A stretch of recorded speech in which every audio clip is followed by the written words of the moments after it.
Russell Blackburn stood at the window of his office, surveying the city below. At 54, he had built an empire from nothing.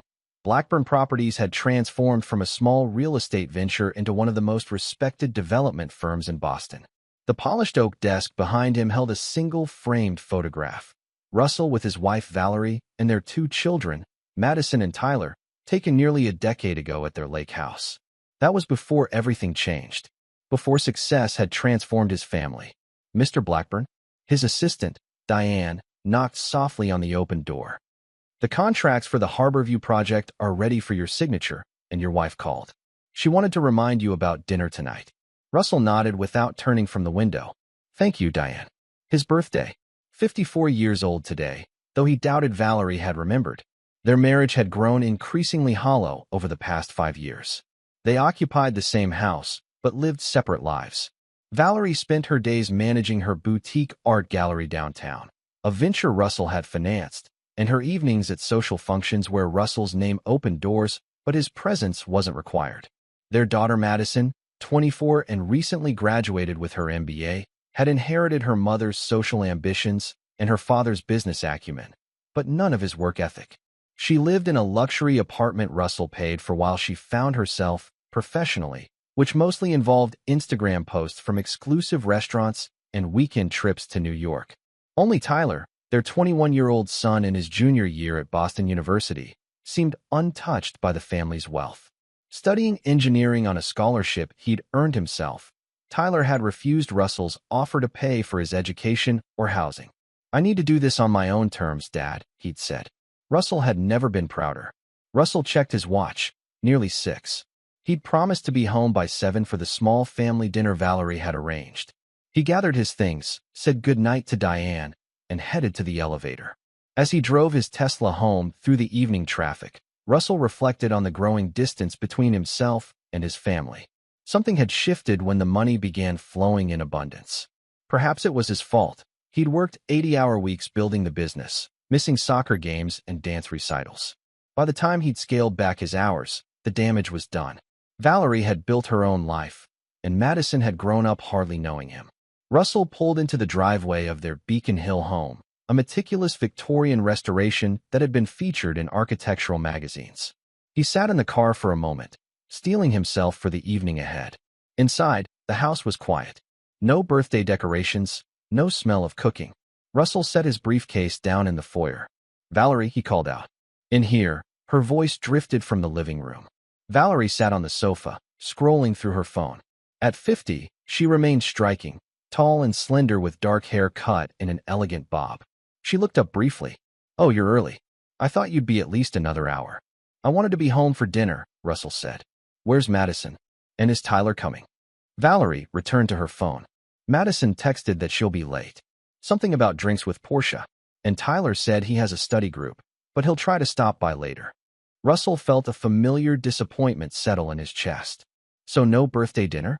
Valerie finally looked up, a flash of guilt crossing her face. "I thought we'd order in when Madison arrives. There's that new Thai place you like." Russell nodded silently and headed upstairs to change. In the master bedroom, he noticed Valerie's suitcase in the corner, half-packed. "Going somewhere?" he called down. After a pause, Valerie appeared in the doorway. "I meant to tell you. The gallery has that showing in Santa Fe this weekend, remember? I fly out tomorrow morning." Russell did not remember. He was certain she had never mentioned it. His phone buzzed with a notification from the family group chat. Madison had sent a message. "No one's coming to your party. Grow up." Russell stared at the screen, the words hitting him like a physical blow. Below it, Valerie had responded with a laughing emoji and added, "Seriously, Russell. It's just a birthday. We can celebrate when I get back." 25 years of marriage. 25 years of providing everything they could ever want. And this was what it amounted to. Russell read the messages twice, something cold and hard crystallizing inside him. He typed a single word in response, "Understood." Then he set his phone down and walked to his home office. He opened his laptop and accessed his banking portal.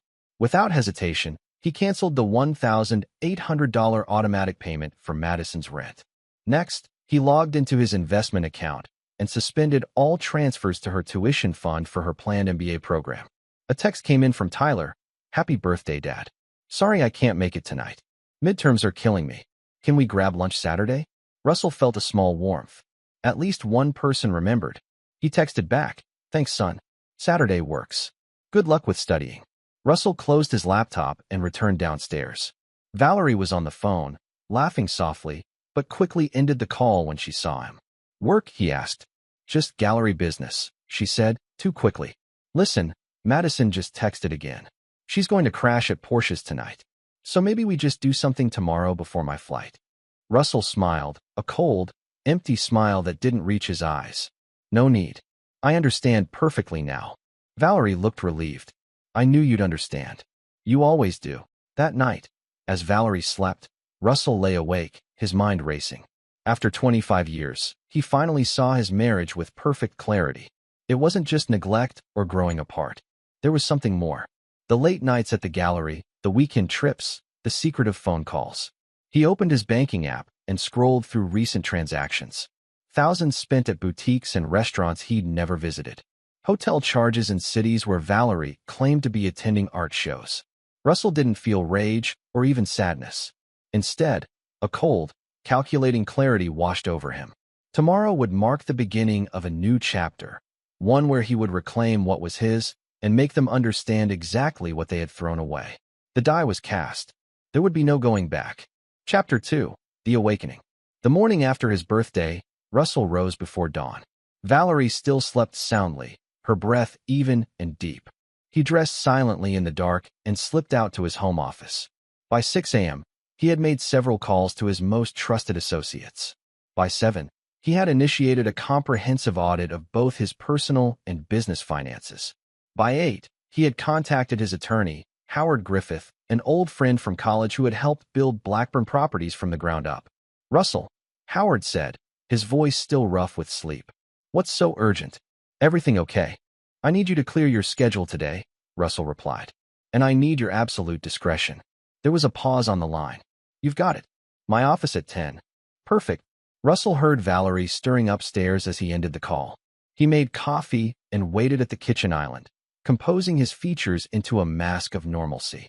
Valerie appeared in silk pajamas, her hair slightly mussed but still elegant. "You're up early," she said, reaching for the coffee pot. "Big day," Russell replied mildly. "Quarterly reports due." Valerie nodded absently as she checked her phone. Russell watched her closely, noting how her expression changed subtly while reading a text. A softening around the eyes, a slight upward curve of her lips. It wasn't a look he'd seen directed at him in years. "My flight's at 1, she said without looking up. "I'll be back Tuesday evening." "Tuesday," Russell repeated. "That's nearly 5 days for an art show." Valerie glanced up, something defensive flashing in her eyes. "There are several collectors I need to meet with. You know how it is." "Of course," Russell said smoothly. "Will you be driving yourself to the airport, or should I arrange for the car service?" "I've already booked a car," she said, relaxing slightly at his apparent acceptance. "What about you? Any plans this weekend?" "Just work. And lunch with Tyler tomorrow." Valerie nodded, already returning her attention to her phone. "Tell him I said hello." After Valerie went upstairs to pack, Russell made another call. This one to Brooks Automotive, the luxury dealership where he'd purchased Valerie's Range Rover and Madison's Audi. "This is Russell Blackburn. I need to revoke authorization on 2 vehicles immediately." He provided the necessary details. "No, they're not to be repossessed. Just disable them remotely and notify me when it's done." His next call was to his bank. Within 20 minutes, he had canceled every credit card linked to his accounts except his personal card. The frozen cards included those used by both Valerie and Madison.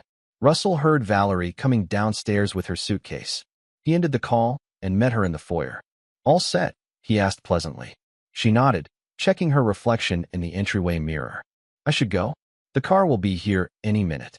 Russell stepped forward and kissed her cheek, inhaling her expensive perfume. "Have a safe flight." Surprise flickered across her face at the gesture, but she quickly recovered. "Thanks. I'll text when I land."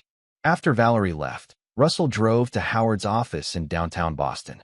His old friend was waiting for him, concern evident in his weathered face. "Russell," Howard said, rising from behind his desk. "What's going on? You sounded different on the phone." Russell closed the office door behind him and sat down heavily. "I need to make some changes, Howard." significant ones. For the next hour, Russell laid out his situation and his plans. Howard listened without interruption, making occasional notes, his expression growing increasingly somber. "Are you absolutely certain?" Howard asked when Russell finished. 25 years is a long time to throw away without being sure. In response, Russell placed his phone on the desk between them and pulled up the text messages from the previous night. He turned the screen toward Howard, who read them and winced. "There's more," Russell said quietly. He showed Howard the financial records, the unexplained expenses, the pattern that had become clear to him only now that he was looking for it. Howard sighed deeply. "I see. And you're sure this is how you want to handle it? Not counseling, not confrontation." Russell leaned forward, his voice steady. "They've made their choices. Now I'm making mine." They spent the rest of the morning drawing up documents, revisions to Russell's will and trust, transfers of assets into new corporate entities, and powers of attorney. By noon, the framework of Russell's plan was in place. "There's one more thing," Russell said as they wrapped up. "I need the name of someone discreet who can gather certain information for me." Howard hesitated. "You mean a private investigator?" "Yes. Someone thorough. Someone who won't be noticed." Howard reluctantly wrote a name and number on a slip of paper. "Marla Stevens. Former law enforcement. She's the best, but Russell." He paused. "Be prepared for what she might find. Sometimes it's better not to know everything." "I need to know exactly what I'm dealing with," Russell said firmly, pocketing the paper. "And Howard, not a word of this to anyone, not even your wife." "You have my word," Howard replied solemnly. "But Russell, be careful. Revenge has a way of consuming the person seeking it." Russell shook his head. "This isn't about revenge, Howard. It's about justice." As Russell left the law office, his phone buzzed with a notification from Brooks Automotive. "Vehicle service complete, as requested." Russell smiled grimly as he imagined the scene that would soon unfold. Valerie, stranded at the airport when her car service failed to arrive, discovering her credit cards were declined when she tried to book another. Madison, unable to start her car for her usual weekend shopping trip, finding her rent unpaid and her credit cards frozen. It was just the beginning. That afternoon, Russell met with Marla Stevens at a quiet coffee shop in Cambridge, far from his usual haunts. She was a compact woman in her 50s with sharp eyes and an air of competence. "Mr. Griffith explained you need information," she said after they'd exchanged brief pleasantries. But he was light on details. Russell slid a manila envelope across the table. "Everything you need to know is in here. Photos, schedules, addresses. I want to know who my wife is seeing, for how long it's been going on, and anything else relevant you can discover. I want to know about my daughter's actual activities and associates. And I want financial records, specifically any accounts or transactions I might not be aware of." Marla opened the envelope and glanced at its contents before closing it again. "This is comprehensive surveillance. It won't be cheap, Mr. Blackburn." "Money is no object," Russell said. "Discretion is." "Understood. I'll begin immediately." She stood to leave, then paused. "Mr. Blackburn, I've been doing this a long time. Whatever I find, are you prepared for it?" Russell met her gaze steadily. "More than prepared, Miss Stevens. I'm counting on it." As evening fell, Russell's phone began lighting up with messages and missed calls from both Valerie and Madison. He silenced the ringer and drove to Tyler's modest apartment near the university. Tyler answered the door in sweatpants and a BU t-shirt, surprise evident on his face. "Dad, I thought we were meeting tomorrow." "Change of plans," Russell said. "Can I come in? We need to talk." Tyler's apartment was small but neat, a stark contrast to Madison's lavish living space. Textbooks and engineering models covered the coffee table, and a half-eaten pizza sat on the kitchen counter. "Is everything okay?" Tyler asked as they sat down. "You look, I don't know, different." Russell studied his son, seeing echoes of himself at that age, before the money, before the success, when he was still hungry and determined. He made a decision. "Tyler, I'm about to make some major changes in my life," Russell said carefully. "Things between your mother and me. They're not what they appear to be. There are going to be consequences that will affect the family." Tyler's expression grew serious. "What kind of changes? Are you guys getting divorced?" "That's likely, yes. But there's more to it than that." Russell hesitated, then continued. "I'm telling you this because you deserve to know before it happens, and because I want you to understand that none of it is directed at you." My issues are with your mother and sister. For the next hour, Russell explained, not everything, but enough for Tyler to grasp the situation. The boy listened without interruption, his face reflecting shock, confusion, and finally a grim understanding. I always knew something wasn't right, Tyler said when Russell finished. Mom's never around, and Madison, well, she changed after she moved into that apartment. But I didn't want to see it, I guess. Russell put a hand on his son's shoulder. I want you to know that nothing changes between us. Your education is still covered. Your trust fund remains intact. You've earned my respect, Tyler, and nothing can change that. Tyler nodded slowly. What about Madison? I know she can be selfish, but cutting her off completely seems harsh. It's not about punishment, Russell explained. It's about consequences. Madison is an adult who has made choices. She needs to understand what those choices mean. As Russell prepared to leave, Tyler walked him to the door. Dad, whatever happens, I'm on your side. Russell embraced his son, feeling a surge of emotion he hadn't expected. Thank you, Tyler. That means more than you know. Driving home to his empty house, Russell felt a curious sense of lightness. For years, he had carried the weight of a failing marriage and the disappointment of his daughter's entitlement. Now, having finally acknowledged the truth and taken action, he felt unburdened. His phone continued to buzz with messages. He glanced at one from Valerie. Russell, what the hell is going on? My cards aren't working, and the car service never came.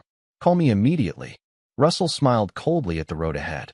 The awakening had begun, his, and soon, theirs. Chapter 3. Pieces in Motion. By Sunday evening, Russell had transformed his home office into a command center for what he now thought of as Operation Reckoning. 3 laptops sat open on his desk, each dedicated to a different aspect of his plan. Maps, schedules, and photographs covered the walls, connected by red string like something from a detective show. Marla Stevens had already delivered her first preliminary report. She worked fast. Valerie's lover was a man named Aaron Patterson, a prominent gallery owner from New York. Their affair had apparently been going on for at least 2 years, conducted during Valerie's frequent business trips and art shows. The Santa Fe trip was, as Russell had suspected, a fabrication. Valerie was actually in New York, staying at Patterson's Soho loft. Madison's situation was equally illuminating. Far from finding herself, professionally, she was spending her father's money with reckless abandon while dating a succession of wealthy older men. Her supposed roommate, Portia, was a cover story. Madison lived alone in the luxury apartment Russell financed, but maintained the fiction of a roommate to justify additional expenses that she pocketed. The financial investigation had revealed something even more disturbing. Valerie had been systematically siphoning money from their joint accounts into a private offshore account, accumulating over $1.2 million that Russell had known nothing about. Russell sat back in his chair, absorbing it all. The betrayal was more complete than he had imagined. This wasn't just neglect or growing apart. This was calculated deception. His phone buzzed again. Madison, for the 20th time that day. He finally decided to answer. Hello, Madison. Dad. Her voice was shrill with panic. What the hell is going on? My rent check bounced, my car won't start, and none of my cards are working. Is that so? Russell replied calmly. How inconvenient for you. Inconvenient? It's a disaster. The building manager is threatening eviction, and I had to borrow money from Portia just to get groceries. The lie about Portia slipped out automatically, confirming Marla's report. Russell said. Perhaps it's time you found a job. There was a stunned silence on the line. A job? What are you talking about?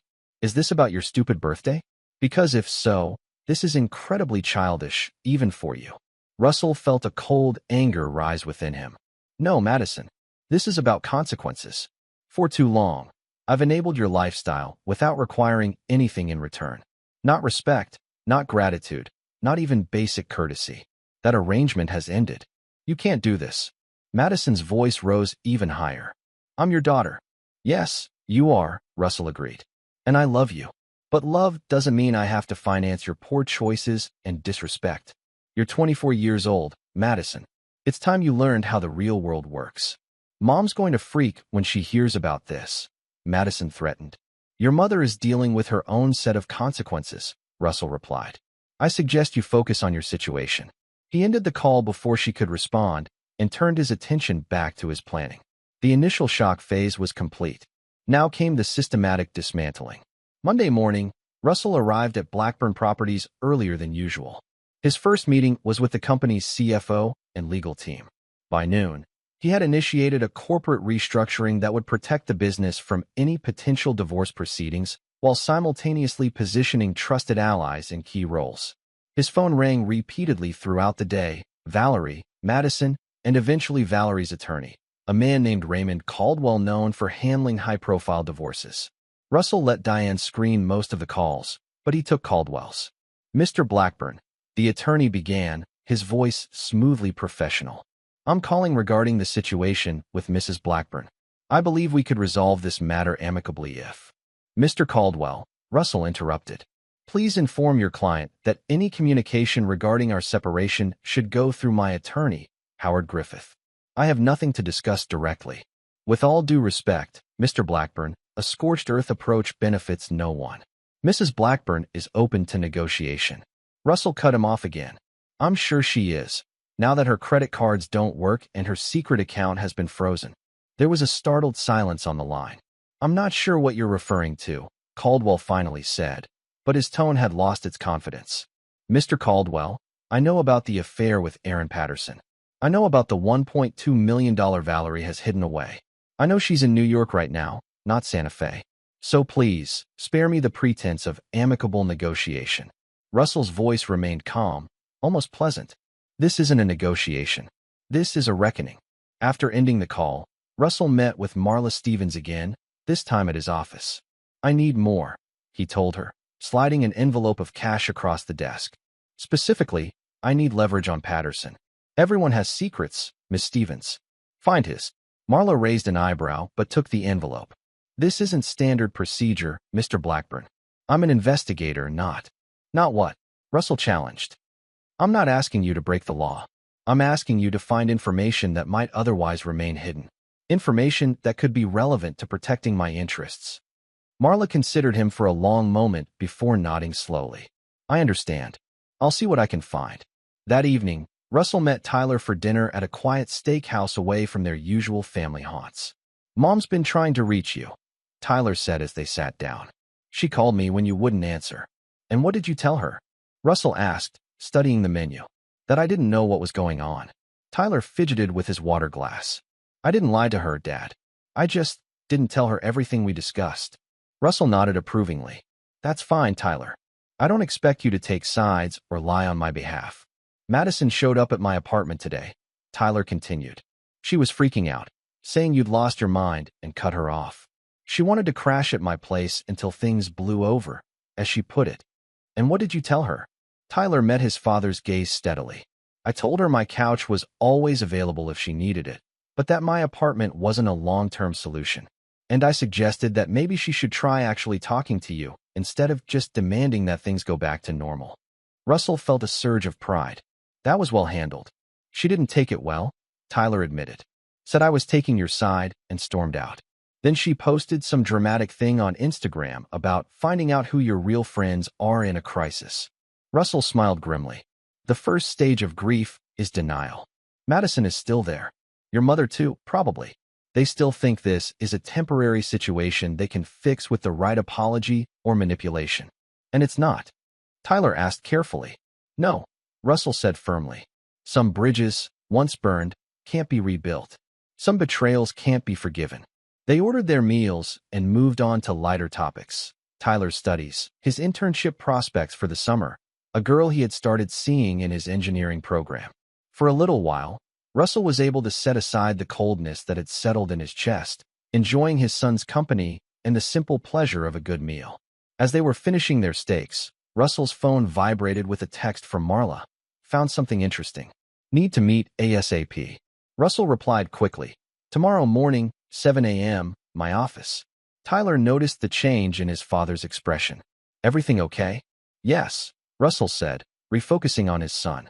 "Just business. Tyler, there's something I want to discuss with you." He explained his plan to establish a separate trust for Tyler, one that would be protected from the divorce proceedings and any potential claims by Valerie or Madison. "I don't need it, Dad," Tyler protested. My scholarship covers most expenses, and I've got that part-time job at the lab. I know you don't need it, Russell said. That's precisely why I want to do it. You've proven yourself responsible and independent. This isn't a handout. It's an investment in your future on your terms. Tyler considered this, then nodded slowly. Okay, thank you. As they parted in the parking lot, Tyler hesitated, then asked, Dad, are you okay? Really? Russell thought about the question seriously. I'm angry. I'm hurt. But I'm also clear-headed for the first time in years. So yes, in a way, I'm more okay than I've been in a long time. Tyler nodded, seeming to understand. Just don't lose yourself in all this, okay? Whatever Mom and Madison did, don't let it change who you are. Russell watched his son drive away, turning those words over in his mind. Who was he, really?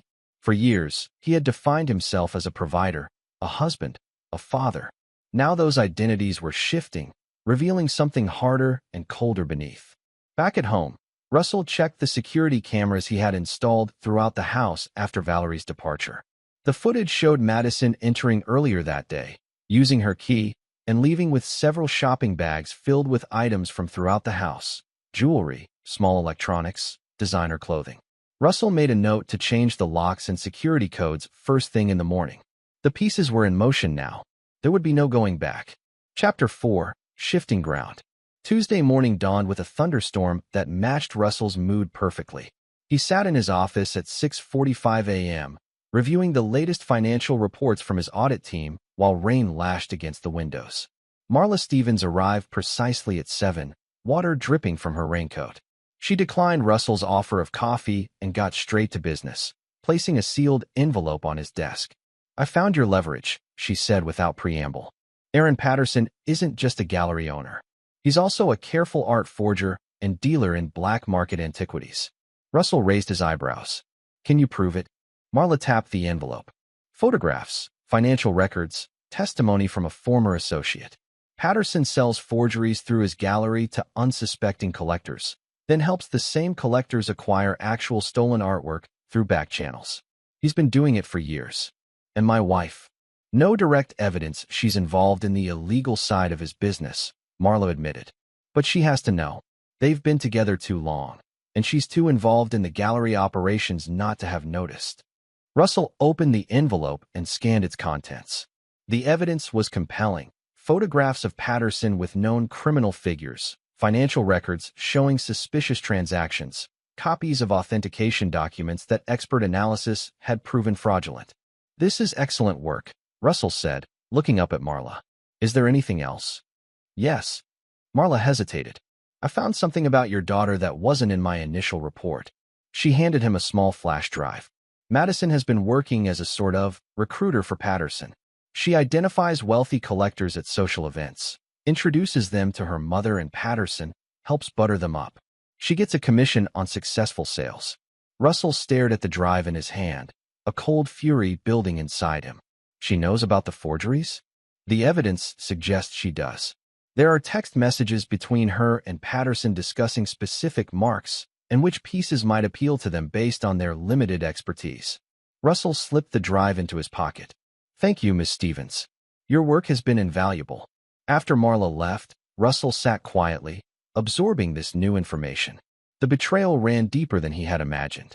Not just an affair, not just financial deception, but a criminal conspiracy that had been operating right under his nose, involving both his wife and daughter. He picked up his phone and called Howard. I need to meet with the FBI, he said when his attorney answered. Today, if possible. There was a startled pause. Russell, what are you planning? Justice, Russell replied simply. And I need it to happen on my terms. By that afternoon, Russell was sitting in a conference room at the FBI's Boston field office, across from Special Agent Laurel Bishop, a stern woman in her 40s who specialized in art crimes. Howard sat beside Russell, occasionally shooting him concerned glances as Russell methodically laid out the evidence Marla had gathered. This is quite detailed, Mr. Blackburn, Agent Bishop said when he finished. May I ask how you came to possess this information? Through legal means, Howard interjected smoothly. My client hired a licensed private investigator after discovering his wife's infidelity. The criminal activity was an unexpected discovery. Agent Bishop studied Russell. And why bring this to us directly? Most people in your position would distance themselves as much as possible. I'm not most people, Russell replied evenly. And I have conditions. Bishop's eyebrows rose. The FBI doesn't negotiate conditions, Mr. Blackburn. These aren't demands, Agent Bishop. They're parameters that will make your job easier. Russell leaned forward. I want Patterson arrested, and I want all evidence of his crimes made public. What I don't want is a media circus focusing on my family. My son is uninvolved and deserves protection from the fallout. And your wife and daughter? Bishop asked pointedly. Russell met her gaze. They made their choices. I won't protect them from the consequences. After the meeting, Howard confronted Russell in the parking garage. This is crossing a line, Russell. Using the FBI as a weapon in your divorce. I'm not using anyone, Russell interrupted. Patterson is a criminal. He deserves to be arrested. If Valerie and Madison are implicated, that's on them, not me. Howard shook his head. This isn't you, Russell. This cold, calculating revenge. This isn't the man I've known for 30 years. Maybe you never really knew me, Russell suggested quietly. Or maybe I'm finally becoming who I need to be. The next phase of Russell's plan unfolded that evening. He arranged a meeting with Leonard Wilkes, owner of a rival gallery that had been trying to expand into Valerie's territory for years. They met at an upscale bar in Back Bay, where Russell laid out a proposition. He would finance Wilkes's expansion into a new space directly across from Valerie's gallery, with a 5-year lease at below-market rates guaranteed. Why would you do this? Wilkes asked suspiciously. Everyone knows that gallery is your wife's passion project. Circumstances change, Russell said simply. Let's just say I'm diversifying my investments in the art world. By the time he left the bar, the deal was set. Within weeks, Valerie would return to find a major competitor established directly opposite her gallery, backed by her husband's money. Russell's phone rang as he walked to his car. Valerie. After nearly 3 days of ignoring her calls, he decided to answer. Russell, finally, she said, her voice a mixture of relief and irritation. We need to talk about what's going on. This childish silent treatment. Where are you, Valerie? Russell interrupted calmly. There was a brief hesitation. Santa Fe, of course. We're the art show. Stop lying, Russell said, his voice hardening. I know you're in New York. I know you're with Aaron Patterson. I know about the $1.2 million you've hidden away. I know everything. The silence on the other end stretched for several seconds. Russell, Valerie finally said, her voice quieter now. We need to discuss this like adults. Whatever you think you know. I don't think. I know, Russell cut in. And there's nothing to discuss. You can expect divorce papers by the end of the week. Don't bother coming home. I've changed the locks and security codes. You can't just throw away 25 years. Valerie's voice rose with genuine panic now. Russell, please, let's talk about this. We can work it out. Like you worked it out with Patterson? Russell laughed coldly. Tell me, does he know the FBI is building a case against him for art forgery and trafficking in stolen antiquities? Does he know they have photographs, financial records, testimony from former associates? Does he know they'll be coming for him soon? Valerie gasped. What have you done? I've done nothing but expose the truth, Russell replied. You, on the other hand, have destroyed our marriage, involved our daughter in criminal activity, and stolen over $1 million from me. So tell me, Valerie, what exactly is there to work out? He ended the call before she could respond and drove home, feeling a grim satisfaction. The ground was shifting beneath their feet now. Soon, they would have nothing left to stand on. The next morning, Russell received a call from Agent Bishop. We're moving on Patterson tonight, she informed him. I thought you should know, given your personal interest in the case. I appreciate the courtesy, Russell said. Will you be making arrests at his gallery or his residence? The gallery. We have a warrant to search both locations. Mr. Blackburn. Bishop hesitated. There's a strong possibility your wife will be present during the arrest. While we don't have evidence to charge her as an accomplice at this time, she will be questioned. I understand, Russell said. Thank you for the information, Agent Bishop. After ending the call, Russell contacted Tyler and asked him to come to the office. He needed to prepare his son for what was about to happen. Tyler arrived an hour later, looking concerned. Dad? What's going on? You sounded serious on the phone. Russell closed his office door and explained the situation. Patterson's criminal activities, the FBI raid plan for that evening, the possibility of Valerie being questioned or even arrested. Tyler listened in stunned silence, his face growing paler with each revelation. Madison too? He finally asked, his voice barely above a whisper. Russell nodded grimly. She's been recruiting clients for Patterson's forgery scheme. The FBI has her text messages discussing specific marks and how to exploit them. Tyler sank into a chair, running his hands through his hair. Jesus, Dad. This is way beyond what I thought was happening. I figured Mom was having an affair, maybe spending too much money. But this… I know, Russell said quietly. I didn't want to believe it either. But the evidence is undeniable. What happens now? Tyler asked. Tonight, Patterson will be arrested. Your mother will likely be brought in for questioning. Madison too, possibly. There will be media coverage. Patterson is well known in the art world, and the scale of his forgery operation is significant. Russell handed Tyler a business card. This is Agent Bishop's contact information. If reporters approach you, direct them to her. Say nothing else. Tyler nodded numbly, staring at the card. Dad, did you do this? Set them up for the FBI, I mean. Russell met his son's gaze steadily. I provided evidence of criminal activity to the proper authorities.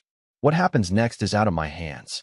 That night, Russell watched the local news from his home office. The raid on Patterson's gallery made the evening broadcast, footage of FBI agents leading Patterson away in handcuffs, carrying boxes of evidence from the gallery. Valerie was visible briefly in the background, her face pale with shock as agents questioned her. His phone buzzed with a text from Madison. What have you done? They're questioning Mom. This is insane. Call me now? Russell didn't respond.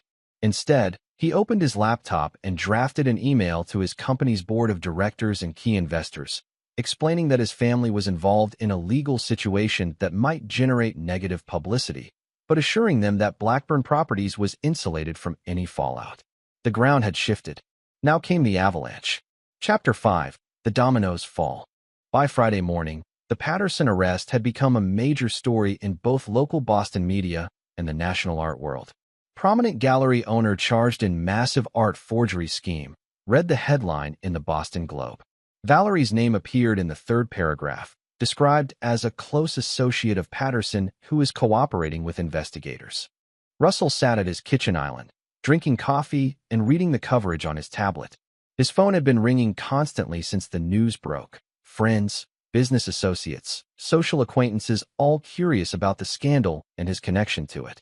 He had instructed Diane to screen all calls and take messages. The only person he was speaking to was Tyler, who had called late the previous night after seeing the news. Mom tried to call me, Tyler had said, his voice strained. I didn't pick up. I don't know what to say to her right now. You don't have to say anything, Russell had assured him. This is between your mother and the authorities. You're not involved. Now, as he finished his coffee, the doorbell rang. Russell checked the security camera and was surprised to see Madison standing on his doorstep, looking disheveled and frantic. Against his better judgment, he opened the door. You bastard, Madison hissed, pushing past him into the foyer. You absolute bastard. Do you have any idea what you've done? Russell closed the door calmly. I believe I've exposed a criminal enterprise that was operating out of your mother's gallery. An enterprise you were involved in, if I'm not mistaken. Madison's face flushed red. That's ridiculous. I didn't know anything about any forgeries. No. Russell walked to his office, Madison following behind him. He sat at his desk and opened his laptop. So these text messages between you and Patterson discussing which marks might be susceptible to particular pieces due to their limited expertise. That was about legitimate art sales? He turned the screen toward her, displaying copies of the text conversations Marla had recovered. Madison's face went from red to white as she read them. How did you? She stopped, swallowing hard. That's not what it looks like. The FBI seems to think it is, Russell replied evenly. They have these messages too, Madison. They know you were recruiting wealthy buyers for Patterson's forgeries. Madison collapsed into a chair, her bravado evaporating. They questioned me for hours yesterday, she admitted, her voice small. But I told them I didn't know the art was fake. I thought I was just helping Mom's gallery make sales. And did they believe you? Russell asked, already knowing the answer. Madison looked away. They said they'd be in touch, that I should remain available. She looked back at him, tears in her eyes now. Dad, you have to help me. Get me a lawyer. Tell them I wasn't involved. Russell studied his daughter, seeing her clearly perhaps for the first time in years. Behind the entitlement and demands, she was scared, a young woman who had made terrible choices and was only now realizing the consequences. "I'll arrange for an attorney," he said finally. "Howard knows some good criminal defense lawyers. But Madison, understand this. I won't lie for you. I won't destroy evidence or interfere with the investigation. But I'm your daughter." Madison protested, the familiar entitled tone creeping back into her voice. "Yes, you are," Russell agreed. "And that's the only reason I'm helping at all. But being my daughter doesn't exempt you from the law or from basic decency." Madison wiped at her tears angrily. "You're enjoying this, aren't you? Watching Mom and me suffer. This whole thing is your revenge for that stupid birthday text." Russell felt a cold anger rise within him. "This isn't about a text message, Madison. It's about years of disrespect, entitlement, and betrayal. It's about your mother's affair and hidden money. It's about your participation in a criminal scheme. The text was merely the moment I finally saw clearly what had been in front of me for years." "So what now?" Madison demanded. "You've ruined Mom's reputation, gotten her boyfriend arrested, cut me off financially. Are you satisfied yet?" "Not yet," Russell said honestly. "But soon." After Madison left, Russell called Howard to arrange for a criminal defense attorney for her. Despite everything, he couldn't bring himself to leave his daughter completely defenseless against federal charges. It was the one concession he was willing to make. Later that afternoon, Russell met with the real estate agent handling the property across from Valerie's gallery. The lease for Wilkes's competing gallery was finalized, with Russell's company listed as the financial backer. The renovation would begin the following week. His phone rang as he was leaving the meeting. Valerie again. This time, he decided to answer. "Russell," she began, her voice surprisingly calm. "We need to talk. In person. No lawyers, no accusations. Just you and me." "Why would I agree to that?" Russell asked. "You've lied to me for years. Why should I believe anything you have to say now?" "Because despite everything, we were married for 25 years, Valerie replied. "Because we have children together. Because ending things this way, with so much bitterness and destruction, helps no one." Russell considered her words.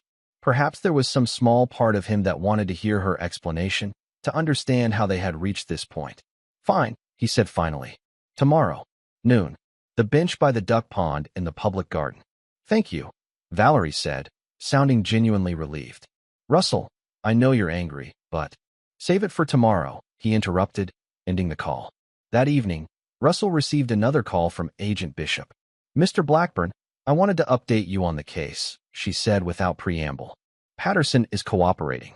He's naming names, providing details on every forged piece he sold and every stolen artifact he trafficked." "And my wife?" Russell asked. "Mrs. Blackburn maintains she had no knowledge of the forgeries," Bishop replied. "But Patterson claims differently. He says she was fully aware and helped identify potential buyers who wouldn't recognize the fakes." Russell wasn't surprised. "And what about my daughter?" "The evidence against her is less clear-cut," Bishop admitted. "The text messages suggest involvement, but she could argue she didn't understand the criminal nature of what she was doing. We're still investigating." "I appreciate the update, Agent Bishop." After ending the call, Russell sat in his home office, surrounded by the evidence of Valerie and Madison's betrayal. The dominoes were falling now, one after another. Patterson's arrest, Valerie's interrogation, Madison's fear, the gallery lease, each a calculated move in his plan for justice. Yet he felt no satisfaction, no sense of triumph. Only a hollow emptiness where his family had once been. The next morning, Russell arrived at the public garden 15 minutes early and took a seat on the bench by the duck pond. The day was cool but sunny, the garden beginning to show the first signs of spring. Couples walked hand in hand along the paths, tourists took photographs, children fed the ducks. Valerie arrived precisely at noon. She looked different, her usual polished appearance slightly diminished, her face drawn with stress and lack of sleep. She wore large sunglasses that didn't quite hide the evidence of recent tears. She sat beside him, maintaining a careful distance. For a long moment, neither spoke. "Thank you for meeting me," Valerie finally said, removing her sunglasses. "I wasn't sure you would." "Say what you came to say, Valerie," Russell replied, keeping his gaze on the pond. She took a deep breath. "First, I want you to know that I never intended for any of this to happen. The affair with Aaron. It started innocently enough. Business meetings, discussions about artists we both admired.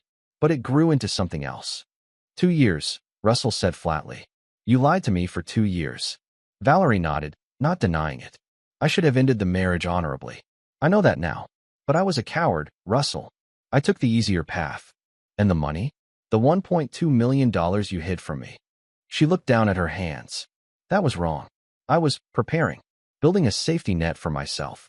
With my money, Russell pointed out coldly. With our money, Valerie countered, a flash of the old defiance showing through. Money from a marriage that had been dead for years before Aaron ever entered the picture. Russell finally turned to look at her. Is that your justification? That our marriage was dead, so you were entitled to steal from me, lie to me, cheat on me? Valerie met his gaze, her eyes filled with a complex mixture of guilt and defiance. No, there's no justification. What I did was wrong. But Russell, this revenge campaign of yours, it's not just hurting me. It's hurting Madison. It's hurting Tyler. It's hurting you. Tyler is fine, Russell said firmly. I've made sure of that. As for Madison, she made her choices. She chose to help Patterson sell forgeries to unsuspecting buyers. She didn't know they were forgeries, Valerie insisted. Aaron never told her. Russell laughed bitterly. I've seen the text messages, Valerie. She knew exactly what she was doing. Valerie fell silent, her defense of their daughter collapsing. What do you want from me? She finally asked. Is there any way to end this without destroying everything and everyone in the process? Russell considered the question seriously. What did he want? Justice, yes. Consequences for their betrayal, certainly. But beyond that, I want a divorce, he said simply. I want you to drop any claim to Blackburn Properties. I want you to return the $1.2 million you took. And I want you to tell the truth. To me, to our children, to the authorities. No more lies. Valerie nodded slowly. And if I do all that, what then? Then it ends, Russell said. I don't pursue further legal action against you. I don't interfere with whatever remains of your gallery after the Patterson scandal blows over. We go our separate ways. And Madison? Valerie asked. Will you help her? She's still your daughter, Russell, regardless of her mistakes. Russell stood up, looking down at the woman he had once loved beyond reason. I've already arranged an attorney for her. Whether that's enough depends on how truthful she chooses to be from now on. As he walked away, Valerie called after him. Russell, was it worth it? Destroying everything we built together? He stopped but didn't turn around. You destroyed it, Valerie. I'm just making sure everyone sees the ruins. The dominoes continued to fall throughout the following week. Patterson was formally charged with multiple counts of fraud, trafficking in stolen goods, and money laundering. His gallery was shuttered, its assets frozen. Valerie, while not charged, was named in multiple civil lawsuits from buyers who had purchased forgeries through her gallery. Her reputation in the art world was in tatters. Madison, facing potential criminal charges, had finally broken down and told the truth to investigators, admitting she had known about the forgeries but claiming Patterson had assured her the buyers could afford the loss. In exchange for her testimony against Patterson, she was offered a plea deal that would likely result in probation rather than prison time. Russell watched it all unfold from a distance, maintaining his focus on Blackburn Properties and supporting Tyler, who was struggling to process the family's implosion. Do you think Mom will go to jail? Tyler asked during their weekly lunch. No, Russell assured him. She wasn't directly involved in Patterson's criminal activities, at least not in a way they can prove.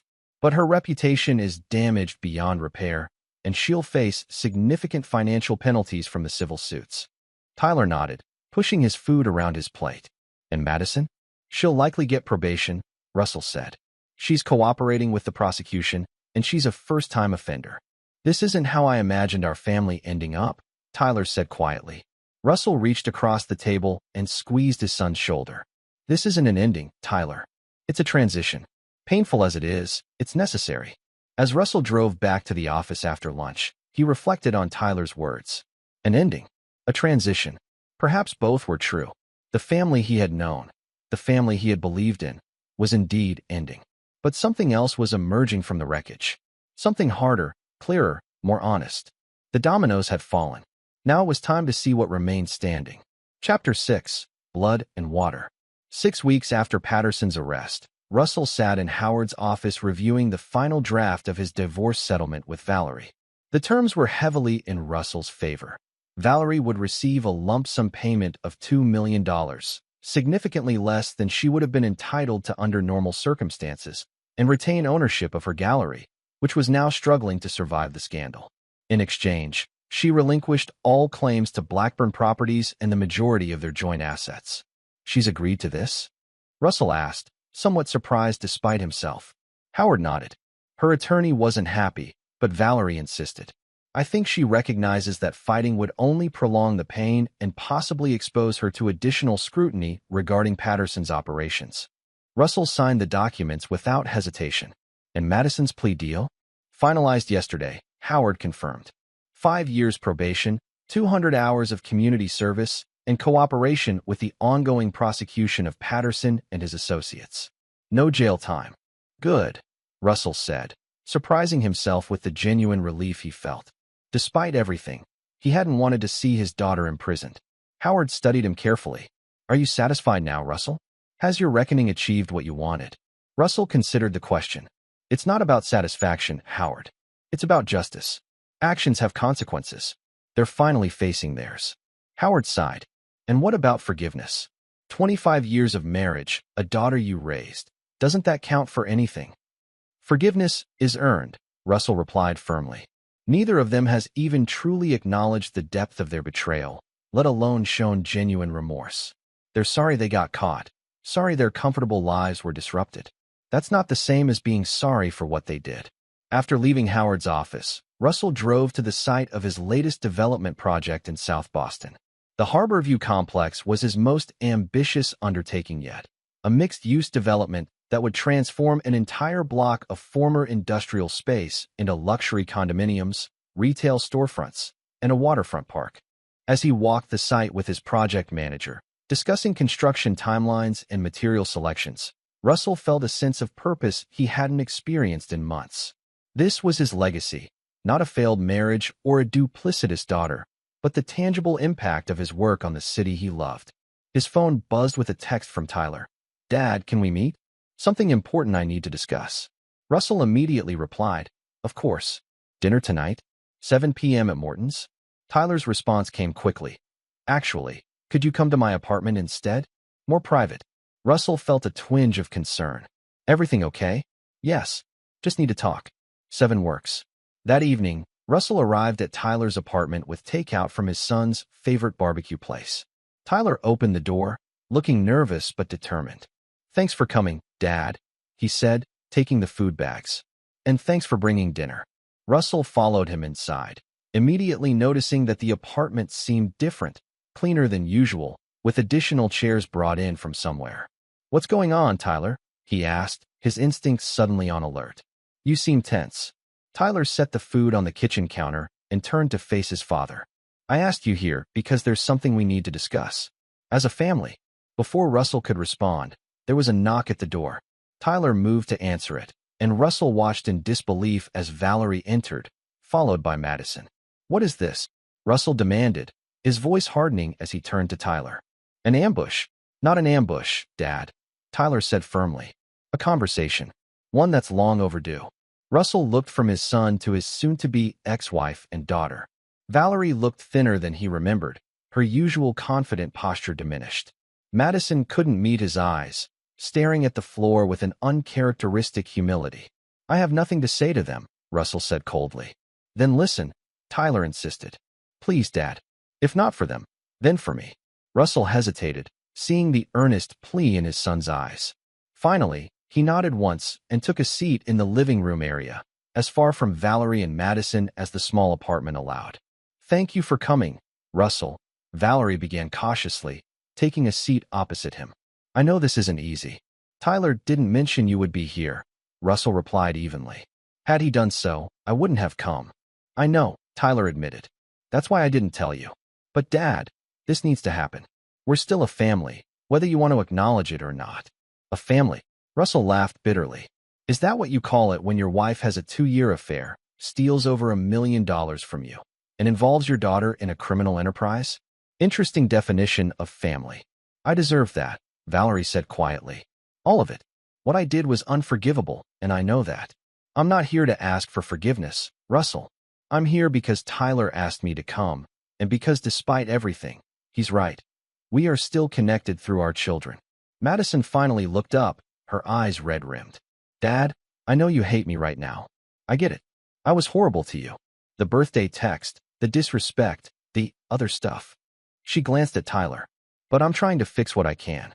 I'm cooperating with the FBI, telling them everything I know about Aaron's operation. How noble of you, Russell said sarcastically, turning on your mother's lover to save yourself. That's not fair, Dad, Tyler interjected. Madison made mistakes, serious ones, but she's taking responsibility for them. Is she? Russell challenged. Or is she just doing whatever it takes to stay out of prison? There's a difference, Tyler. You're right, Madison admitted, surprising Russell. At first, I was just trying to save myself. But I've had a lot of time to think these past weeks. About who I've become, about the choices I've made. She swallowed hard. I didn't like what I saw. I don't want to be that person anymore. Russell studied his daughter, looking for signs of the manipulation she had always been skilled at. Instead, he saw something unfamiliar in her expression, genuine shame.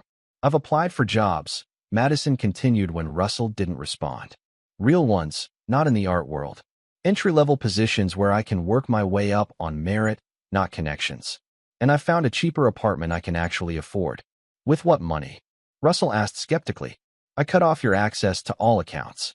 I sold my designer clothes and bags, Madison said, looking down at her plain jeans and sweater. And my jewelry. It was enough for a security deposit and a few months' rent until I find work. Russell raised his eyebrows, genuinely surprised. The Madison he knew would never have parted with her precious designer collection. Russell, Valerie said gently, we're not asking you to forgive us or to trust us again. We know that's not possible right now, maybe not ever. But Tyler is asking us to find a way forward that doesn't keep him caught in the middle, torn between his loyalty to you and his love for us. Russell turned to his son, seeing the strain on Tyler's face. Of everyone involved in this mess, Tyler was the innocent party, yet he was suffering nonetheless, forced to navigate the broken remnants of their family. What exactly are you proposing? Russell asked, directing the question to Tyler. Civility, Tyler replied simply. Not reconciliation, not forgiveness if you're not ready to give it. Just civility. The ability to be in the same room without hostility, to communicate about practical matters without anger and bitterness. Russell considered his son's words. Civility. It was a small request, yet it felt monumental given the depth of the betrayal he had experienced. And what about the divorce settlement? Russell asked Valerie. Are you still agreeing to the terms? Yes, Valerie said firmly. I don't want to fight you on that, Russell. I know what I did was wrong. The settlement is fair, more than fair, given the circumstances. Russell stood up and walked to the window, looking out at the city lights while he gathered his thoughts. Part of him wanted to walk out, to continue with his plan of cutting Valerie and Madison out of his life completely. But another part, a part he had been ignoring, recognized the toll that approach was taking on Tyler. I can be civil, Russell finally said, turning back to face them. For Tyler's sake. But understand this, civility is not forgiveness. It's not reconciliation. It's a ceasefire, nothing more. Tyler's relief was palpable. Thank you, Dad. That's all I'm asking for right now.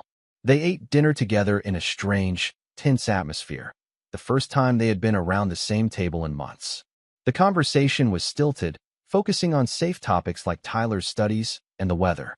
It wasn't comfortable, but it wasn't openly hostile either. It was a start. As the evening drew to a close, Madison approached Russell cautiously while Valerie was helping Tyler clean up in the kitchen.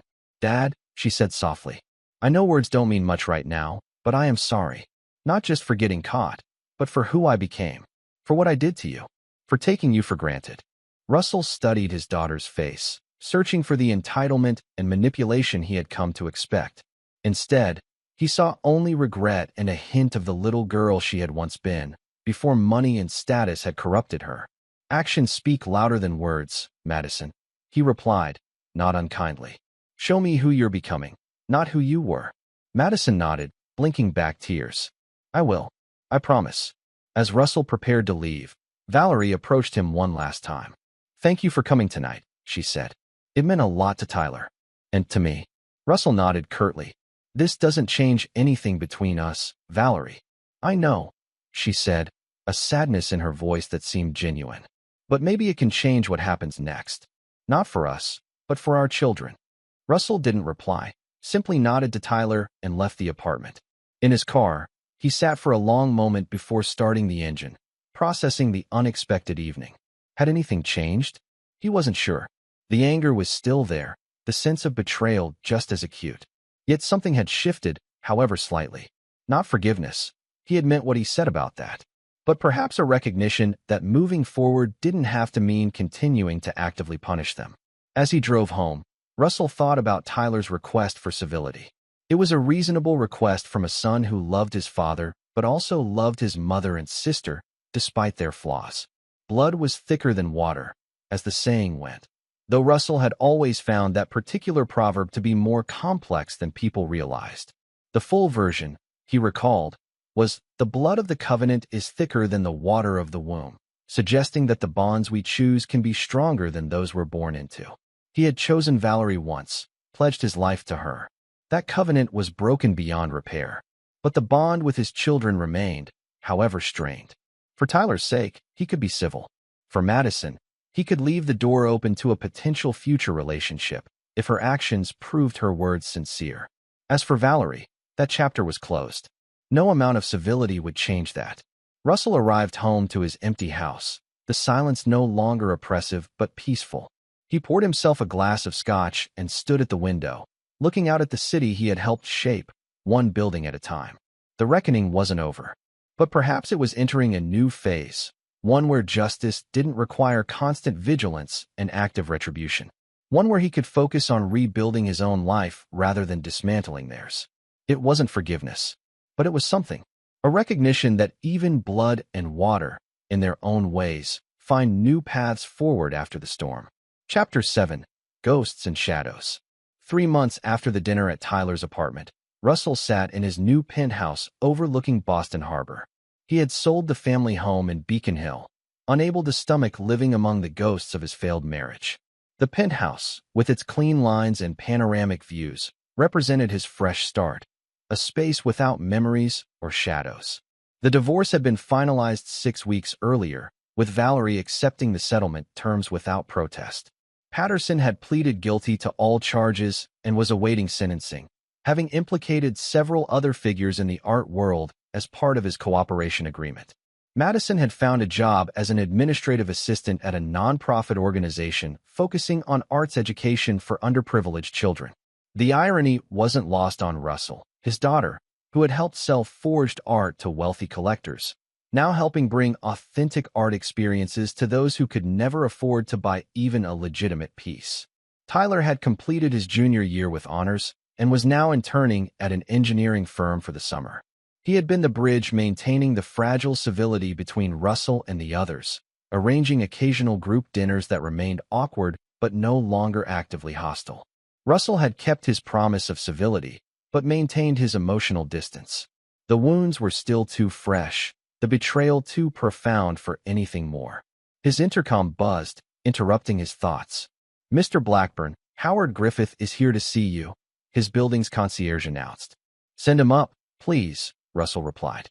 Howard arrived moments later, briefcase in hand, looking unusually grim.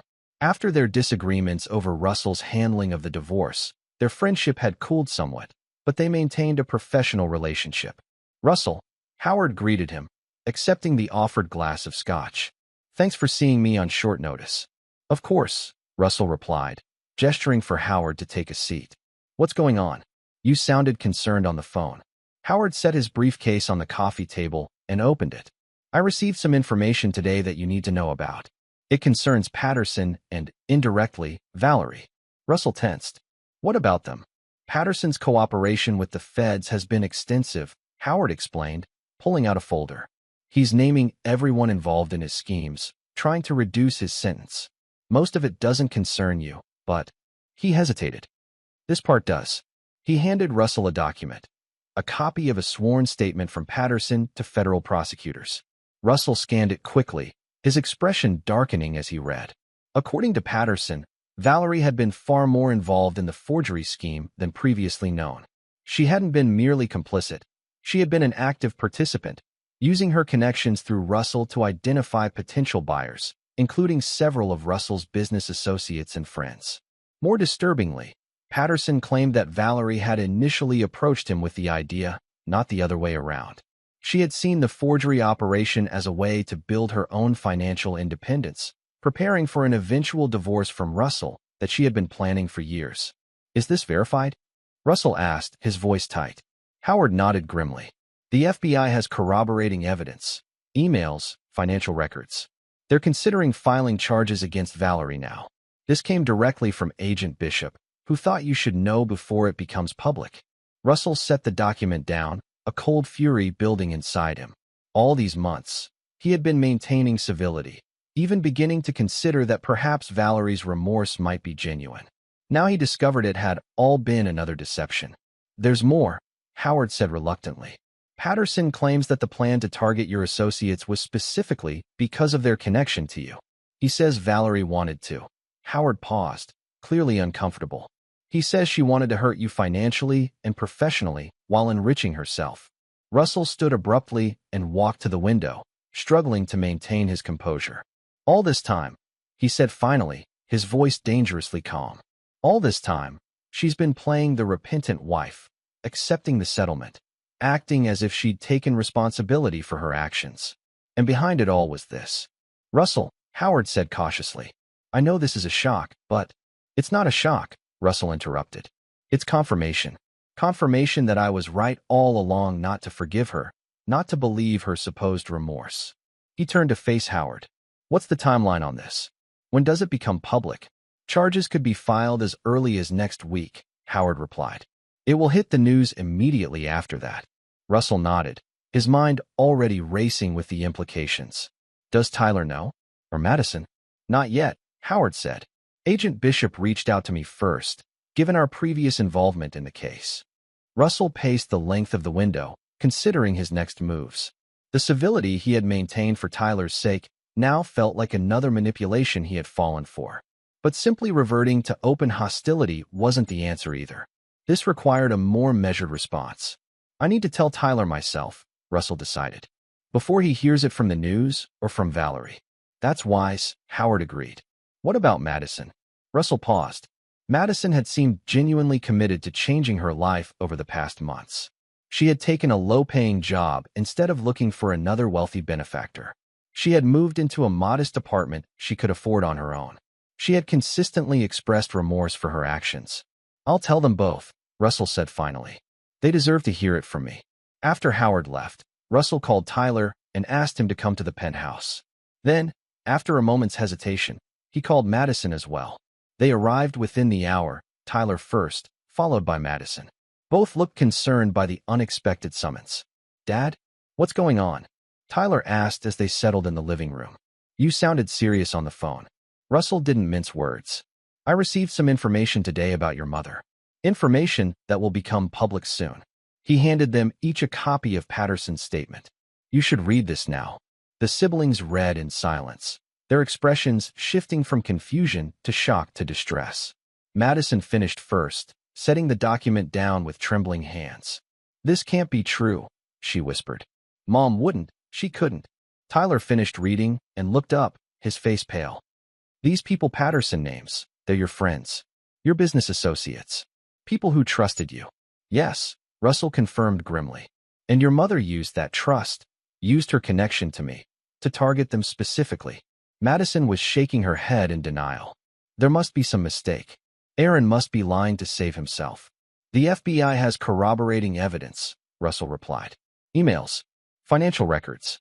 They're preparing to file charges against her."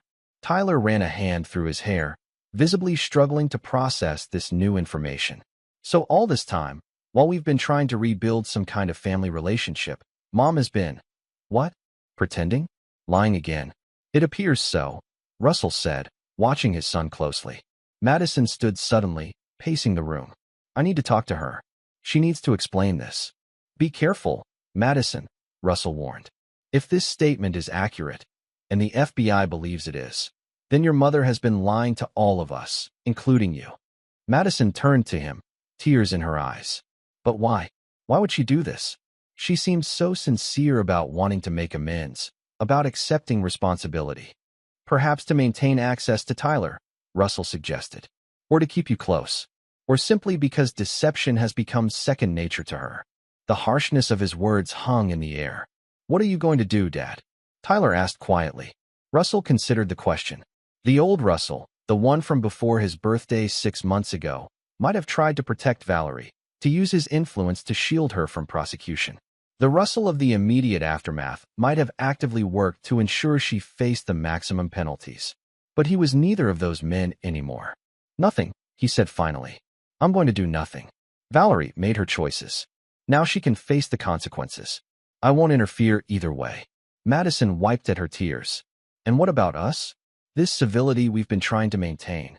Russell looked at his daughter, seeing genuine pain in her expression. You and Tyler have done nothing wrong in this new deception. My issue is with your mother, not with you. Relief flashed across Madison's face, followed quickly by renewed distress. She's going to go to prison, isn't she? Most likely, yes, Russell confirmed. The FBI believes they have a strong case. Art fraud at this level carries significant penalties, especially when it crosses state lines. Tyler stood and walked to the window, staring out at the harbor as he processed the news. Madison remained seated, looking lost and small. I should have known, she said after a long silence. I was involved in the gallery operations. I introduced people to Aaron. I should have seen what was happening. You saw what you were meant to see, Russell said, not unkindly. Both of you. Valerie is skilled at presenting the reality she wants others to believe. Madison looked up at him. Is that why you never forgave her? Because some part of you knew she wasn't really sorry. Russell considered the question. I didn't forgive her because forgiveness must be earned through actions, not words. Her actions, it turns out, continued to be deceptive. But Madison, he added, noting her devastated expression, that doesn't mean forgiveness is impossible for everyone. Madison met his gaze hesitantly. Even me? You've shown genuine change, Russell acknowledged. You've taken responsibility for your actions. You've accepted the consequences and begun to rebuild your life honestly. That's different. It was the closest Russell had come to offering forgiveness to either his ex-wife or daughter. Madison seemed to recognize the significance, tears spilling down her cheeks. Thank you, she whispered. I never thought you'd say that. Tyler rejoined them, his expression resolute. I need to talk to Mom, to hear her side of this. Be careful, Russell cautioned again. Remember that she's facing serious charges. Anything you say to her could potentially be used in the case. Tyler nodded grimly. I understand, but I need to look her in the eye when I ask her about this. As his children prepared to leave, Russell stopped them at the door. Whatever happens next, remember this. Her choices are not your choices. Her actions are not your responsibility. After they left, Russell poured himself another scotch and returned to the window. The city lights were coming on as dusk fell, the harbor waters darkening to match the sky. He felt strangely calm in the face of this new revelation. 6 months ago, it would have devastated him all over again. Now, it merely confirmed what he had suspected all along. Valerie had never changed. The remorse, the acceptance of the divorce terms, the desire for family civility, all part of a calculated performance designed to maintain access to Tyler and possibly to protect herself if Patterson ever revealed the full extent of her involvement. The ghosts of his marriage still lingered, but they were growing fainter. The shadows of betrayal still fell across his life, but they no longer darkened every corner. Russell raised his glass to the city skyline, to the empire he had built, to the new life he was creating from the wreckage of the old. To clarity, he whispered to the empty room. And to consequences. Chapter 8. Justice and Mercy. The news broke on a Tuesday morning, splashed across the Boston Globe's front page. Gallery owner's wife charged in art fraud scheme. The article detailed Valerie's alleged involvement in Patterson's forgery operation, quoting FBI sources who described her as a key facilitator who had used her social connections to target wealthy collectors. Russell read the coverage over breakfast, feeling a strange detachment. The woman described in the article, calculating, deceptive, willing to betray friends and associates for financial gain, bore little resemblance to the Valerie he had married 25 years earlier. Or perhaps she had always been that person, and he had simply been blind to it. His phone rang. "Tyler." "Dad," his son said, his voice tight with stress. "Have you seen the news?" "Yes," Russell replied. "How are you holding up?" "I'm processing," Tyler said carefully. "Madison's a mess. She tried to talk to Mom last night, but Mom wouldn't admit to anything. Said Patterson was lying to reduce his sentence." "That's a predictable defense," Russell noted. "The FBI arrested her this morning," Tyler continued. "She called me from the police station, asking if I could help with bail." Russell tensed. "And what did you tell her?" "That I'd talk to you first," Tyler replied, surprising Russell. "Dad, I know what she did was terrible, especially this new deception. But she's still my mother. I don't know what to do." Russell sighed, recognizing the impossible position Tyler was in. "What's the bail amount?" $500,000. A substantial sum, but well within Russell's means. The question wasn't whether he could pay it, but whether he should. "Tyler," Russell said carefully, "I understand your impulse to help her. But consider this. The evidence against your mother appears to be substantial. Paying her bail won't change the likely outcome of this case." "I know," Tyler admitted. "But letting her sit in jail until the trial, it feels wrong somehow." Russell considered his son's dilemma. Despite everything, Tyler still loved his mother. That bond, however strained, remained intact. "I won't prevent you from helping her if that's what you feel is right," Russell said finally. "But I won't provide the money either. This is your choice, Tyler. Whatever you decide, I'll respect it." There was a long pause on the other end of the line. "I understand," Tyler said eventually. I think I need to help her. Not because I excuse what she did, but because it's the right thing to do." "Then do what you feel is right," Russell said. "Just be prepared for the possibility that your mother may not appreciate the gesture in the way you hope. Her pattern has been to take without gratitude, to manipulate without remorse." "I know the risks," Tyler said firmly, "but I have to try." After ending the call, Russell felt a surge of pride in his son's integrity, even as he questioned the wisdom of his decision. Tyler was choosing mercy over justice, a choice Russell himself would not have made. Later that day, Russell received a call from an unexpected source, Aaron Patterson's attorney. "Mr. Blackburn," the lawyer began smoothly, "my client would like to speak with you directly. He believes he has information that would be of interest to you regarding your ex-wife's activities." Russell's first instinct was to refuse. What could Patterson possibly say that would matter now? "What kind of information?" he asked instead. "Information not included in his statement to the FBI," the lawyer replied carefully. "Information of a personal nature." Russell's curiosity was piqued despite himself. "Why would he want to share this with me now?" "My client feels a certain moral obligation," the lawyer said, not quite disguising the irony in his voice. "And perhaps a hope that you might consider speaking positively about his cooperation at his sentencing hearing." Russell laughed coldly. "Patterson destroyed the lives of countless collectors with his forgeries, betrayed the art world's trust, and had an affair with my wife. Why would I speak positively about him in any context?" "Perhaps after hearing what he has to say, you might reconsider," the lawyer suggested. "He's currently at the Federal Detention Center. He can see visitors between 2 and 4 p.m. on weekdays." Against his better judgment, Russell found himself driving to the detention center the next afternoon. Security was tight, the process of gaining entry lengthy and humiliating. Finally, he was escorted to a visitor's room where Patterson waited on the other side of a thick glass partition. Patterson looked diminished in his prison jumpsuit, his usual polished appearance replaced by a pallor that spoke of sleepless nights and institutional food. He picked up the telephone handset as Russell sat down across from him. "Blackburn," Patterson said, his voice still carrying a trace of his former confidence. "Thank you for coming. I wasn't sure you would." "Curiosity got the better of me," Russell replied coolly. "Your lawyer suggested you have information about Valerie that I might find interesting." Patterson nodded, leaning forward. "I do. Information not in my official statement." "I'm listening," Russell said, maintaining his emotional distance. "Valerie approached me 3 years ago," Patterson began. "Not 2, as I told the FBI. 3. She had a very specific plan from the beginning. Use her connections through you to sell forgeries to your associates, people who trusted her because they trusted you." Russell's expression didn't change, though the news that the deception had begun even earlier than he thought stung. "Why would that matter to me now? The damage is done." "Because her motives weren't primarily financial. Patterson continued. Money was part of it, yes. But her real motivation was revenge. Russell couldn't hide his surprise at this. Revenge? For what? Patterson smiled thinly. For a brief affair you had with her sister, Catherine, 15 years ago. An affair Valerie discovered but never confronted you about. Russell felt as if he'd been struck. That's absurd. I never had an affair with Catherine or anyone else. Patterson raised his eyebrows. No? Valerie showed me emails.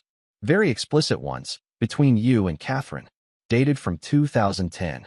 Russell shook his head firmly. Those emails are fabricated. I never had any relationship with Catherine beyond being her brother-in-law. Are you certain? Patterson pressed. Valerie was very convincing. She had hotel receipts, photographs. All fake, Russell interrupted, absolute conviction in his voice. I never cheated on Valerie. Not once in 25 years of marriage. Patterson studied him through the glass. You know, I believe you. Which means Valerie's entire justification for what we did was based on a lie she created. He laughed bitterly. I shouldn't be surprised.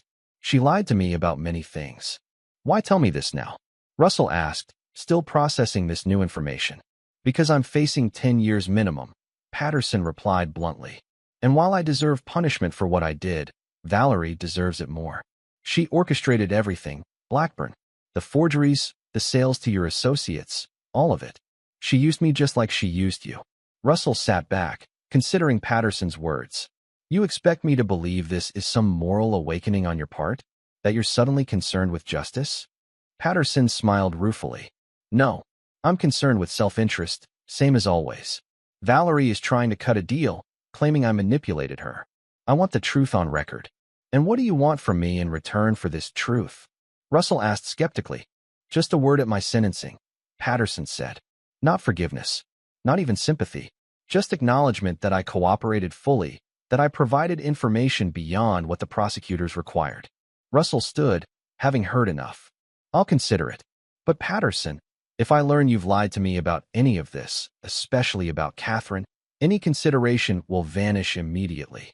Back in his car, Russell sat for a long moment before starting the engine. The idea that Valerie had fabricated evidence of an affair to justify her revenge was almost too bizarre to believe. Yet it aligned with the calculating manipulator she had proven herself to be. He called Catherine directly, his former sister-in-law who had moved to Seattle years ago, and with whom he had maintained only the most distant contact. Russell? She answered, clearly surprised to hear from him. Is everything okay? I heard about Valerie's arrest. Catherine, I need to ask you something directly, Russell said without preamble. Did Valerie ever show you emails or photographs suggesting you and I had an affair 15 years ago? There was a stunned silence on the line. What? No, of course not. Russell, I would never. What are you talking about? Russell explained Patterson's claims briefly, watching Catherine's shock transform to anger. That's insane, she said when he finished. Absolutely insane. I was living in Portland 15 years ago, barely saw either of you except at holidays. Why would she fabricate something like that? To justify her own betrayal, Russell suggested. To paint herself as the wronged party, even if only in her own mind. My God, Catherine whispered. I knew Valerie could be manipulative, but this is pathological. After ending the call, Russell drove to Howard's office, needing to discuss this new revelation with someone who understood the full situation. Howard listened without interruption as Russell related his conversation with Patterson and subsequent call to Catherine. Do you believe him? Howard asked when Russell finished. About the fabricated affair? Yes, Russell said firmly. Catherine was genuinely shocked by the suggestion, and it fits Valerie's pattern, creating elaborate justifications for her actions, casting herself as the victim rather than the perpetrator. Howard nodded thoughtfully. It's certainly disturbing, but I'm not sure how it changes anything at this point. The divorce is final. The criminal charges against Valerie will proceed regardless. It changes how I see the past 25 years, Russell said quietly. I've been asking myself where I went wrong, what I did to drive Valerie to betray me so completely. Now I understand. This wasn't about my failings at all. It was about her need to justify actions she always intended to take. Howard studied his old friend. And does that bring you any peace? Russell considered the question. Not peace exactly, but clarity. And with clarity comes a certain freedom. That evening, Russell received a call from Madison. "Dad," she began, her voice rough from crying. "Tyler posted Mom's bail. She's staying at my apartment tonight." "I see," Russell replied neutrally. "How are you handling that?" Madison sighed heavily. "I don't know. Part of me is angry that Tyler helped her after what she did. Part of me is glad he did because she's still our mother. And part of me is just tired. Tired of all the lies and manipulations." "I understand that feeling," Russell said with unexpected gentleness. "There's something else," Madison continued hesitantly. "Mom wants to meet with you. She says there are things she needs to explain in person." Russell tensed. "What things?" She wouldn't say exactly. Just that there were misunderstandings that needed to be cleared up before her case goes to trial. "Misunderstandings," Russell repeated skeptically. "Like the misunderstanding that I had an affair with her sister 15 years ago?" There was a startled silence on the line. "What? Dad, what are you talking about?" Russell explained Patterson's revelation and his conversation with Catherine. Madison listened in growing horror. "She lied about that?" Madison whispered when he finished. "She actually fabricated evidence that you cheated on her? Why would she do that?" "To justify her own actions," Russell explained. "To convince herself and Patterson that her betrayal was righteous rather than simply selfish." "Oh my God," Madison breathed. That's insane." "Yes," Russell agreed grimly. "Which is why I have no interest in meeting with her. Whatever explanation she wants to offer now, it will be just another manipulation, another attempt to rewrite history in her favor." "I understand," Madison said. "I'll tell her you refused." "Thank you," Russell replied. "And Madison, be careful. Your mother is facing serious charges. She's desperate. Don't let her manipulate you." After ending the call, Russell sat in the growing darkness of his penthouse, watching the city lights come on below. Justice was finally catching up to Valerie. Her lies were being exposed one by one. Yet he felt no triumph, no satisfaction. Only a weary acceptance that some wounds never fully heal. They simply become part of who you are. His phone buzzed with a text from Tyler. "Did what I thought was right. Hope you understand." Russell replied simply, "I do. Be careful. Justice and mercy." His son had chosen mercy, while Russell remained firmly on the side of justice. Perhaps there was room for both in this broken family. Perhaps that was the best they could hope for now. Chapter 9. The Final Reckoning. 6 months later, on a crisp October morning, Russell sat in the federal courthouse, watching as Valerie stood before the judge for sentencing. The trial had been mercifully brief. Faced with overwhelming evidence, Valerie had eventually accepted a plea deal, admitting to multiple counts of fraud and conspiracy. Tyler sat beside Russell in the gallery, his face solemn. Madison sat on Tyler's other side, her expression unreadable. They had come together, the three of them, to witness this final chapter. The defendant has pleaded guilty to 6 counts of wire fraud, 3 counts of mail fraud, and 1 count of conspiracy, the prosecutor was saying. The government recommends a sentence of 8 years, reflecting both the severity of the crimes and the defendant's eventual cooperation. Valerie stood with her attorney, her once proud posture now diminished. She wore a simple navy suit, her hair pulled back severely. She looked older, the strain of the past year etched into her face.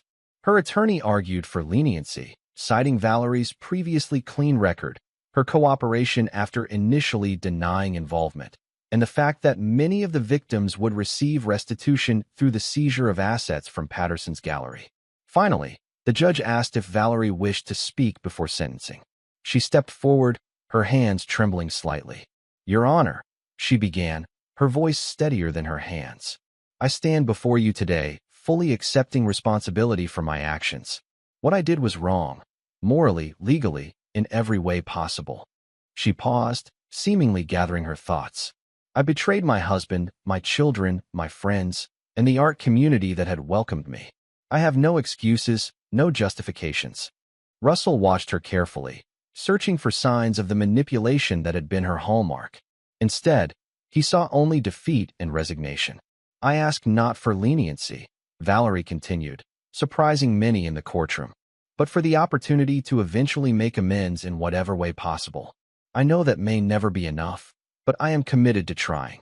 The judge considered her words, then delivered the sentence. 6 years in federal prison, followed by 3 years of supervised release, and restitution payments to the victims. As Valerie was led away by marshals, she glanced back once, her eyes meeting Russell's briefly across the courtroom. In that moment, something passed between them, not forgiveness, not reconciliation, but a final acknowledgement. The end of their shared story. Outside the courthouse, reporters clustered on the steps, hoping for a statement from the family of the disgraced gallery owner. Russell led Tyler and Madison through the crowd without comment, shielding them as best he could from the cameras and shouted questions. In the privacy of his car, Russell finally spoke. "Are you both okay?" Tyler nodded silently, his eyes fixed on the courthouse they were leaving behind. Madison wiped at a tear. 6 years, she said softly. She'll be 60 when she gets out. With good behavior, she could be released earlier, Russell pointed out. But yes, it's a significant sentence. Do you think she meant it? Tyler asked suddenly. What she said about accepting responsibility. Russell considered the question carefully. I think she's finally run out of manipulations and deceptions. When that happens, sometimes the truth is all that's left. Will you ever forgive her, Dad? Madison asked, her voice small. Russell glanced at his daughter, seeing how far she had come from the entitled young woman who had sent that cruel birthday text a year ago. She had maintained her job at the nonprofit, had been promoted recently to program coordinator. She lived within her means, had rebuilt relationships damaged by her previous behavior, had stood by Tyler during the trial even when it would have been easier to distance herself. I don't know, Russell answered honestly. Forgiveness is complicated, but I've made my peace with what happened. I've moved forward. That's enough for now.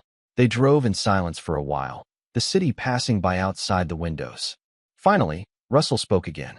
I want you both to know something. Whatever happened between your mother and me, whatever choices she made, my relationship with each of you stands on its own. Tyler, your integrity and compassion make me proud every day. And Madison, he turned slightly to glance at his daughter in the back seat. Your growth over this past year has been remarkable. You've earned my respect. Madison's eyes filled with fresh tears. Really? After everything I did? You made mistakes, Russell acknowledged. Serious ones.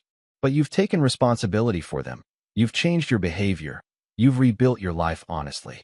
That matters. It was the closest Russell had come to explicit forgiveness for his daughter. Madison recognized the significance, reaching forward to squeeze his shoulder in silent gratitude. Later that day, Russell met with Howard at their favorite steakhouse, a tradition they had maintained despite the strains in their friendship over the past year. So, Howard said as they settled at their usual table, it's finally over. The legal proceedings, yes, Russell agreed. The rest, he shrugged. Some things never truly end. They just change form.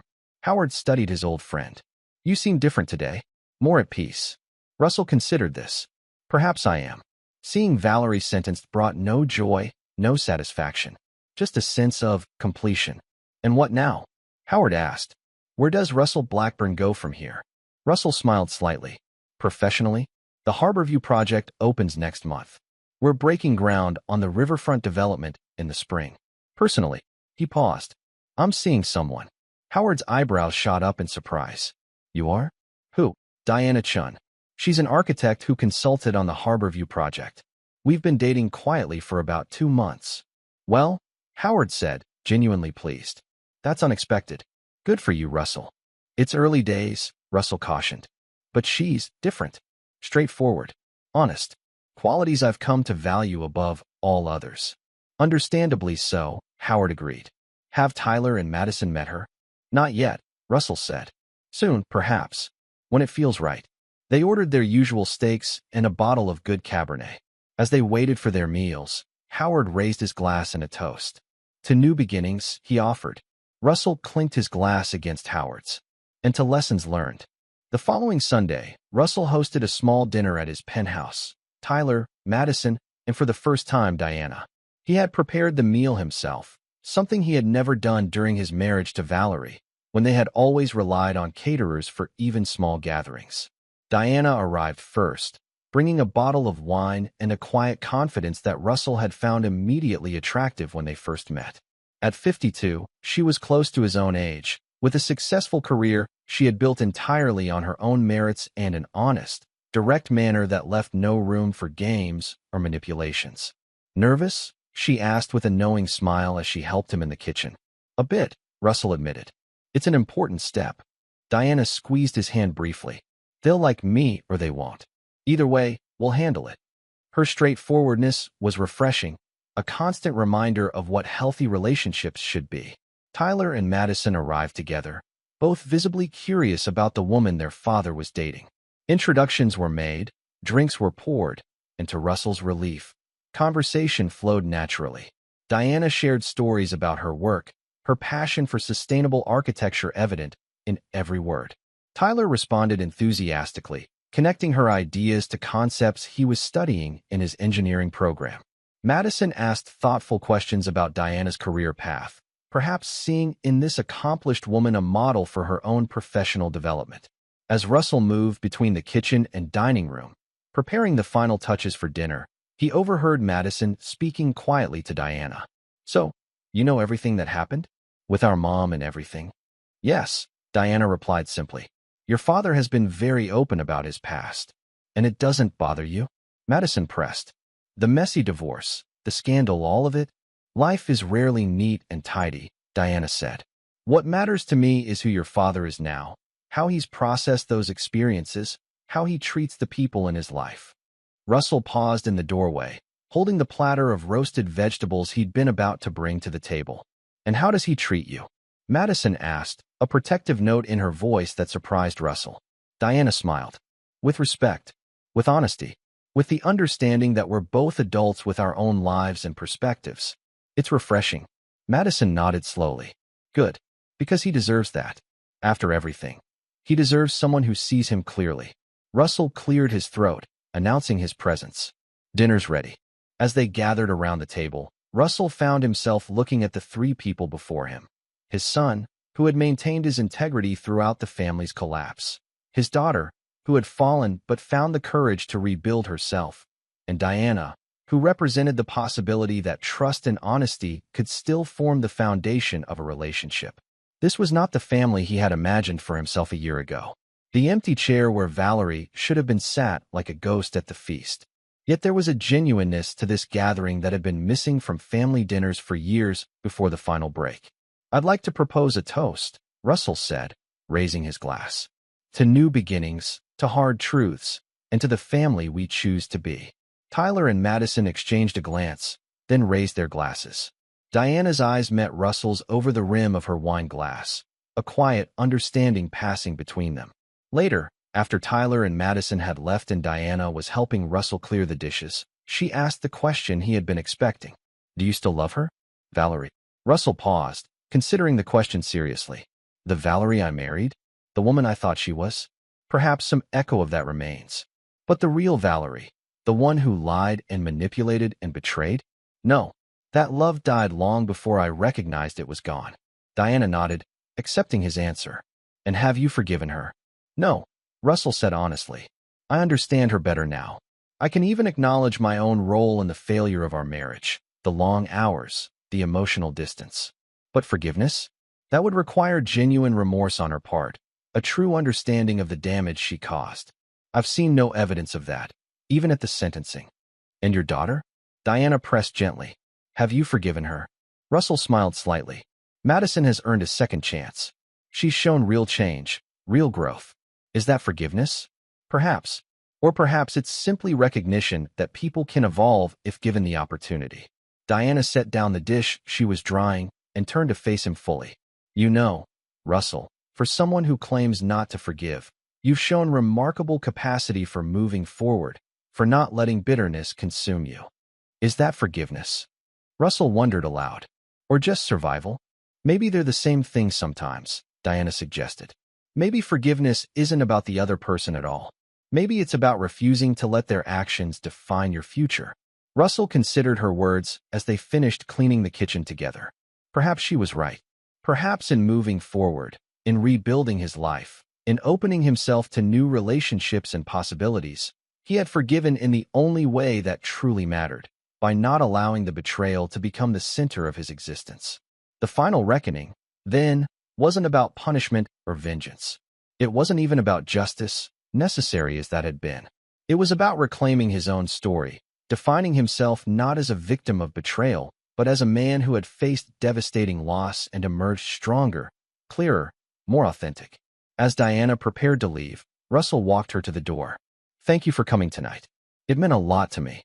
"I enjoyed it," she said sincerely. "Your children are remarkable people. Despite everything, you've maintained that connection. That says something important about you, Russell." He kissed her goodnight, a gentle, unhurried kiss that held promise rather than demand. After she left, Russell stood at his living room window, looking out at the city he had helped build. A year ago, he had received a cruel text message on his birthday, a message that had shattered the careful illusion he had maintained about his family. The pain of that moment had been excruciating, the anger that followed nearly consuming.